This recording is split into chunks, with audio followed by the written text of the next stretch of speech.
Hello ಸ್ನೇಹಿತರೆ, ವೀಕ್ಷಕರ ಒತ್ತಾಸೆ ಮೇರೆಗೆ ಹೊಂಗನಸು ಧಾರಾವಾಹಿ ಕಥಾ ಸಂಚಿಕೆಗಳನ್ನು ಮರುಪ್ರಸಾರ ಮಾಡಲು ಆರಂಭಿಸಿದ್ದು, ವಿಭಿನ್ನ ಪ್ರೇಮ ಕಥೆ ಹೊಂದಿರುವ ಹೊಂಗನಸು ಧಾರಾವಾಹಿಯ ಪ್ರಥಮ ಸಂಚಿಕೆಯಿಂದ ನೋಡುತ್ತಾ ನೀವು ಆನಂದಿಸಿ. ಹಾಗೆ ನಮ್ಮ KTVS 365 ಚಾನೆಲ್ನ ಈಗಲೇ ಸಬ್ಸ್ಕ್ರೈಬ್ ಮಾಡ್ಕೊಳ್ಳಿ. ಹಾಗೆ ಪಕ್ಕದಲ್ಲಿರೋ ಬೆಲ್ ಬಟನ್ ಅನ್ನು ಪ್ರೆಸ್ ಮಾಡಿ ಅದರಲ್ಲಿ ಆಲ್ ಆಪ್ಷನ್ ಸೆಲೆಕ್ಟ್ ಮಾಡ್ಕೊಳ್ಳಿ. ಇದರಿಂದ ನಾವು ರಿಲೀಸ್ ಮಾಡುವಂತಹ ಸಂಚಿಕೆ ಅಪ್ಡೇಟ್ ನೋಟಿಫಿಕೇಶನ್ ಸಿಗುತ್ತೆ. ಯಾಕೆ ಮಗ್ನಿ, ಏನಾಯ್ತು ಅಂಥದ್ದು ಏನಾಯ್ತು ಅಂತ ಮಹೇಂದ್ರ ಅವ್ರು ಕೇಳ್ತಾ ಇರ್ತಾರೆ. ಅಪ್ಪ, ನನಗೆ ಸಾಕ್ಷಿ ಸರಿ ಹೋಗಲ್ಲ. ಎಂತಕ್ಕಂದ್ರೆ ಅವಳು ಲಂಡನ್ಗೆ ಹೋಗೋ ಪ್ಲಾನಲ್ಲಿ ಇದ್ದಾಳೆ. ಈಗ ಎಂಗೇಜ್ಮೆಂಟ್ ಎಲ್ಲ ಆಗೋಗಿದೆ, ಮದುವೆ ಡೇಟ್ ಸಹ ಫಿಕ್ಸ್ ಆಗೋಗಿದೆ. ನಾವು ಮಾತಾಡ್ತೀವಿ ಬಿಡಪ್ಪ ಅಂತ ಅವ್ರ ದೊಡ್ಡಮ್ಮ ಅವ್ರ ದೊಡ್ಡಪ್ಪ ಎಲ್ಲರೂ ಹೇಳ್ತಿದ್ರು. ಬೇಡ, ನನಗೂ ಅವಳಿಗೂ ಸೆಟ್ ಆಗಲ್ಲ. ನಾನು ಹೇಳೋದನ್ನ ಅರ್ಥ ಮಾಡ್ಕೊಳ್ಳಿ. ನನ್ನ ಕಷ್ಟನೂ ಸ್ವಲ್ಪ ನೀವು ಯೋಚನೆ ಮಾಡಿ.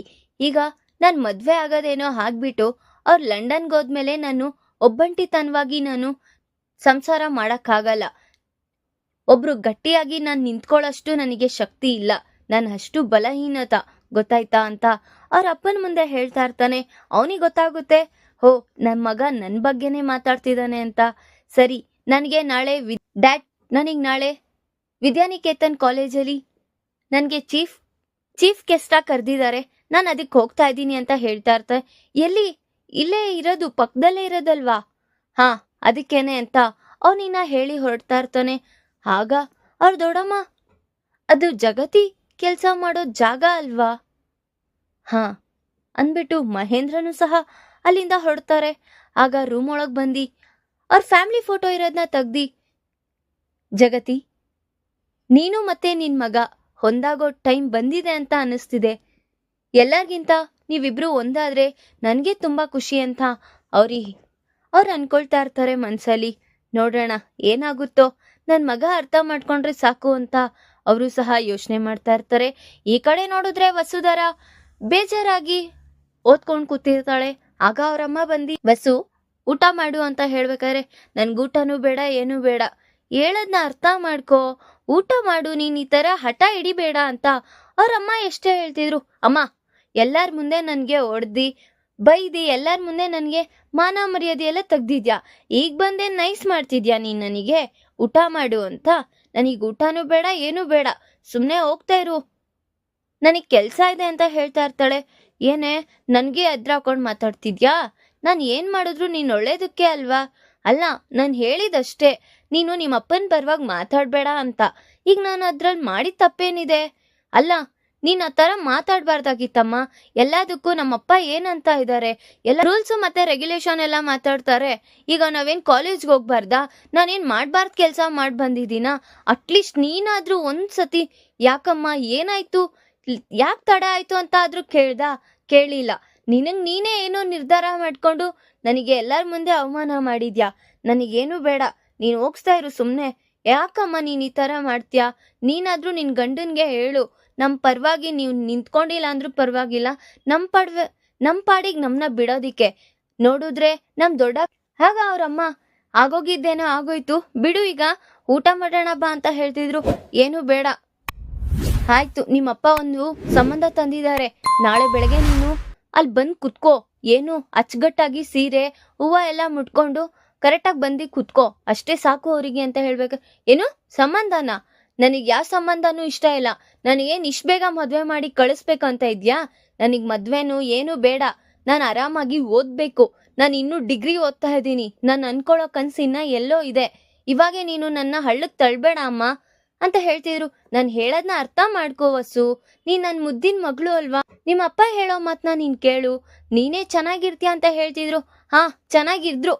ನೋಡಿದ್ರೆ ಅಪ್ಪನ ಮಾತು ಕೇಳ್ಕೊಂಡು ನಮ್ ದೊಡ್ಡಕ್ಕ ಮದ್ವೆ ಆಗಿ ಅವಳ ಗಂಡನ್ ಟಾರ್ಚರ್ ತಡ್ಕೊಳ್ದಿರ ಸತ್ತೋಗಿದ್ದಾಳೆ. ಈಗ ಎರಡನೇ ಅವಳು ಅವ್ರ ಆಸೆ ಪೂರೈಸಕ್ಕಾಗಿಲ್ಲ, ಅವ್ರ ಆಸ್ತಿ ಅಂತಸ್ಗೋಸ್ಕರ ಕಾಯ್ತಿದ್ದಾರೆ ಅಂತ ನೋಡಿದ್ರೆ ನಮ್ಮ ಅಕ್ಕನ್ನ ಇಲ್ಲಿ ಬಿಟ್ಟು ಅವನು ಹೋಗಿದ್ದಾನೆ. ಈಗ ನಾನ್ ಮದ್ವೆ ಆಗಿ ನಾನು ಇನ್ನ ಯಾರನ್ನ ಬಿಟ್ಟು ನಾನು ಇಲ್ಲಿ ಬಂದಿರ್ಬೇಕು ಹೇಳಮ್ಮ? ನನಗ್ ಸಿಗೋನು ಎಂತವ್ನು ಇರ್ತಾನೋ ಏನೋ, ನನಗೆ ಹೆಂಗ್ ಗೊತ್ತಾಗುತ್ತೆ? ನೀವೆಲ್ಲ ನೋಡಿ ಬಂದಿರ್ತೀರಾ. ನನಗ್ ಯಾವ ಮದ್ವೆನೂ ಬೇಡ. ಅಕ್ಕ ಹೇಳಕ್ಕ ನಿಮ್ಮ ಅಮ್ಮನ್ಗೆ, ಅಕ್ಕ ನೀನೇನು ಯೋಚನೆ ಮಾಡಕ್ ಹೋಗ್ಬೇಡ, ನಾನು ಚೆನ್ನಾಗಿ ಓದಿ ನನ್ ಸಂಪಾದಿಸಿರೋ ಕಾಸಲ್ಲಿ ನಿನ್ ಗಂಡಂಗೆ ನಾನು ಏನೇನ್ ಕೊಡ್ಬೇಕೋ ಎಲ್ಲ ಕೊಟ್ಟಿ ನಿನ್ ಸಂಸಾರ ಸರಿ ಮಾಡೋ ಜವಾಬ್ದಾರಿ ನಂದು ಅಂತ ವಸು ಹೇಳ್ತಾ ಇರ್ತಾಳೆ. ಆಗ ಮಾಡಿವಂತೆ ಫಸ್ಟ್ ಊಟ ಮಾಡು ಬಾ ಅಂತ. ಸರಿ ನನಗೆ ಊಟನೂ ಬೇಡ ಅಮ್ಮ, ನೀನು ಹೋಗಿ ತಿನ್ನು ಅಂತ ಹೇಳ್ತಿದ್ರು. ಅಮ್ಮ ಬೆಳಗ್ಗೆಯಿಂದ ಏನು ತಿಂದಿಲ್ಲ, ನಿನ್ನಿಂದ ಅವರು ತುಂಬಾ ಬೇಜಾರಾಗಿದ್ದಾರೆ, ನೀನು ಈಗ ಹಾಗಂದ್ರೆ ಹೇಗೆ, ಹೋಗು ಇಬ್ರು ಊಟ ಮಾಡಿ ಹೋಗಿ ಅಂತ ಅವ್ರ ಅಕ್ಕ ಹೇಳ್ತಾ ಇರ್ತಾರೆ. ಅಮ್ಮ ನೀನ್ ಊಟ ಮಾಡಿಲ್ವಾ, ನೀನ್ ಹೇಳ್ಬೇಕು ಅಲ್ವಾ, ಸರಿ ನಡಿ ಆಯ್ತು, ಇವಾಗ ಈ ವಿಚಾರನೆಲ್ಲ ಬಿಟ್ಟು ನಾವಿಬ್ರು ಕಾಂಪ್ರಮೈಸ್ ಆಗೋಗೋಣ. ಕಾಂಪ್ರಮೈಸ್ ಅಮ್ಮ, ನಡಿ ಇವಾಗ ಇಬ್ರು ಸರಿ ಊಟ ಮಾಡೋಣ ಅಂತ ಇಬ್ರು ಊಟ ಮಾಡ್ತಾ ಇರ್ತಾರೆ. ಎಷ್ಟು ಮೊಂಡಿನೇ ನೀನು ವಸು, ಅಂದ್ರೆ ನೀನ್ ಏನ್ ಅನ್ಕೊಂಡಿದ್ಯಾ, ನನ್ ಹೈಪರ್ ನಿನ್ಗೆ ಗೊತ್ತು ಅಲ್ವಾ ಅಂತ ಅವ್ರ ಅಮ್ಮನ್ಗೆನೆ ಹೇಳ್ತಾ ಇರ್ತಾಳೆ. ಈ ಕಡೆ ನೋಡಿದ್ರೆ ವಸುಧರ ತುಂಬಾ ನೈಟ್ ಎಲ್ಲ ಯೋಚನೆ ಮಾಡ್ತಾ ಇರ್ತಾಳೆ. ನಾನ್ ಓದಾಗ್ಬೇಕಾ, ಮದ್ವೆ ಆಗ್ಬೇಕಾ, ನಾನು ಓದ್ಕೋಬೇಕಾ, ನಮ್ಮ ಅಪ್ಪ ಅಮ್ಮನ್ ಮಾತ್ ಕೇಳ್ಬೇಕಾ, ಏನ್ ಮಾಡೋದು ಅಂತ ಗೊತ್ತಾಗ್ತಾ ಇಲ್ಲ ಅಂತ ತುಂಬಾ ಡಿಪ್ರೆಷನ್ ಅಲ್ಲಿ ಯೋಚನೆ ಮಾಡ್ತಾ ಇರ್ತಾಳೆ. ಆಗ ಜಗತಿ ಮೇಡಮ್ ಹೇಳಿರೋ ಮಾತವಳು ಗ್ಯಾಪಿಸ್ಕೊಂಡು, ನಮ್ ಮ್ಯಾಮ್ ಹೇಳಿದೆ ಸರಿ, ನೀನ್ ಏನೇ ಛಲನ ಪಡಿಬೇಕಂದ್ರು ನೀನು ಎಲ್ಲಾರ್ಗೂ ಎದ್ರಾಕೊಂಡು ಗೆಲ್ಬೇಕಾಗುತ್ತೆ ಅಂತ ಹೇಳಿದ್ರು. ಯು ಆಲ್ವೇಸ್ ಪರ್ಫೆಕ್ಟ್ ಮ್ಯಾಮ್, ನೀವ್ ಹೇಳೋ ರೀತಿನೇ ನಾನು ಕೇಳ್ತೀನಿ ಅಂತ ಅವಳಿನ್ನ ಸಿದ್ಧಳಾಗ್ತಾಳೆ. ಈ ಕಡೆ ನೋಡಿದ್ರೆ ಬೆಳಗ್ಗೆ ಆಗುತ್ತೆ. ಜಗತಿ ಮೇಡಮ್ ಅವರು ಮತ್ತೆ ಅವ್ರ ಲೆಕ್ಚರರ್ ಎಲ್ಲರೂ ಸೇರಿ ವಸುಧರಗೋಸ್ಕರ ಕಾಯ್ತಾ ಇರ್ತಾರೆ. ಆಗ ಜಗತಿ ಮೇಡಮ್, ವಸುಧರ ಬರ್ತಾಳೆ ಅಂತ ಕಾಯ್ತಾ ಇದ್ದೀರಾ, ನೆನ್ನೆನೆ ಹೇಳಿದ್ಲು ಅಲ್ವಾ ನನಗೆ ಗಂಡಿನ ಕಡೆಯವ್ರು ಬರ್ತಿದ್ದಾರೆ ನೋಡೋದಿಕ್ಕೆ ಅಂತ, ಅವಳು ಬರಲ್ಲ ಬನ್ನಿ ನಾವು ಹೊರಡೋಣ ಅಂತ ಇನ್ನೊಬ್ರು ಮ್ಯಾಮು ಸಹ ಹೇಳ್ಬೇಕಾದ್ರೆ ನೀವ್ ಅನ್ಕೊಳ್ತಾ ಇರೋದು ತಪ್ಪು. ವಸುಧರ ಬಂದೇ ಬರ್ತಾಳೆ, ಅವಳ ಗುರಿ ಏನು ಅನ್ನೋದು ನನಗೂ ಗೊತ್ತಿದೆ. ಅವಳ ತಲೆಯಲ್ಲಿ ಸ್ಪಷ್ಟವಾಗಿ ಅವಳು ಕೂರಿಸ್ಕೊಂಡಿದ್ದಾಳೆ. ಅವಳೇ ಈ ಕಾಲೇಜ್ಗೆ ಟಾಪರ್ ಆಗ್ಬೇಕಂತಾನು ಅನ್ಕೊಂಡಿದ್ದಾಳೆ. ಯಾವುದೇ ರೀತಿ ಅವಳು ದುಡುಕಿ ನಿರ್ಧಾರ ತಗೊಳ್ಳಲ್ಲ ಅಂತ ಹೇಳೋ ಹೊತ್ತಿಗೆ ವಸು ಸೈಕಲ್ ಎತ್ಕೊಂಡು ಹೊರಟಿರ್ತಾಳೆ. ಆಗ ಅವ್ರ ಮ್ಯಾಮ್ಗಳೆಲ್ಲ ನೋಡಿ, ಮ್ಯಾಮ್ ನೀವ್ ಹೇಳಿದ್ ನಿಜಾನೇ, ವಸುಧರ ಬರ್ತಿದ್ದಾಳೆ, ನಾನ್ ಹೇಳಿಲ್ವಾ ಮ್ಯಾಮ್. ಹೇಗ್ ಬಂದೆ ವಸು, ಇನ್ನೇಗ್ ಬರ್ಲಿ ಮ್ಯಾಮ್, ಆಸ್ ಯೂಶುವಲ್ ಆಗಿ ಸೈಕಲಲ್ಲೇ ಬಂದೆ. ಅಲ್ಲ ಇವತ್ತು ನಿನ್ಗೆ ಹೆಣ್ಣೋಡೋ ಶಾಸ್ತ್ರ ಅಂದಲ್ಲ, ಮತ್ತೆ ಬಂದ್ಬಿಟ್ಟಿದ್ಯಾ. ಮ್ಯಾಮ್ ನನಗೆ ಓದೋದು ಅಷ್ಟೇ ಅಲ್ವಾ ಮ್ಯಾಮ್ ಇಂಪಾರ್ಟೆಂಟ್, ಹಾಗಾಗಿ ನಾನು ಮನೇಲಿ ಯಾರಿಗೂ ಕೇಳ್ದೆ ಬಂದ್ಬಿಟ್ಟಿದೀನಿ ಅಂತ ಹೇಳ್ತಾ ಇರ್ತಾಳೆ ವಸುಧರ. ಆಗ ವಸು ನೀನ್ ಮಾಡಿರೋದ್ ತಪ್ಪು, ಅಪ್ಪ ಅಮ್ಮನ್ಗೆ ತಿಳಿಸ್ಬಿಡ್ತಾನೆ ಬರ್ಬೇಕು. ಮ್ಯಾಮ್ ಹೇಳಿದ್ರು ಅವರು ಕೇಳ್ತಾರಾ ಹೇಳಿ, ಹೀಗೆ ನಾನು ಒಂದು ಮಾತೇನಾದ್ರೂ ಹೇಳಿದ್ರೆ ನೀನು ಹೆಣ್ಮಗು ಎಷ್ಟರಲ್ಲಿರ್ಬೇಕೋ ಅಷ್ಟರಲ್ಲಿರು ಅಂತ ಹೇಳ್ತಿದ್ದಾರೆ. ಈಗ ಓದೋ ವಿಚಾರದಲ್ಲಿ ನಾನು ಅವ್ರಿಗೇನಾದ್ರೂ ಹೇಳಿದ್ರೆ ನನಗೆ ಮಾತಿಂದ ಜಗಳಗಳೇ ಸ್ಟಾರ್ಟ್ ಆಗೋಗುತ್ತೆ, ಅದಕ್ಕೆ ನಾನು ಯಾರಿಗೂ ಹೇಳ್ದಿರಾ ಬಂದಿದ್ದೀನಿ ಅಂತ ಹೇಳ್ತಾ ಇರ್ತಾರೆ. ಆಗ ಇವತ್ತು ನಿಂದು ಡ್ಯಾನ್ಸ್ ಪ್ರೋಗ್ರಾಮ್ ಇದೆ ವಸು, ಜ್ಞಾಪನಕ್ಕಿದ್ಯಾ ಅಲ್ವಾ ಅಂತ ಹೇಳ್ತಾ ಇರ್ತಾರೆ.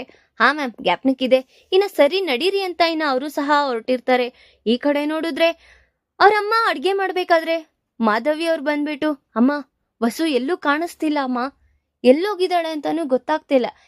ಇಲ್ಲೇ ಎಲ್ಲೋ ಇರ್ತಾಳೆ, ಕರೆಕ್ಟಾಗಿ ನೋಡೆ ಅಂತ ಅವ್ರು ಹೇಳ್ತಿದ್ರು. ಅಮ್ಮ ನಾನು ಎಲ್ಲಾ ಕಡೆನೂ ನೋಡಿದೀನಿ, ಸೈಕಲ್ ಸಹ ಕಾಣಿಸ್ತಿಲ್ಲ, ಅವಳ ಪಕ್ಕ ಕಾಲೇಜ್ಗೆ ಹೋಗಿದ್ದಾಳಮ್ಮ ಅಂತ ಹೇಳ್ತಾ ಇರ್ತಾರೆ.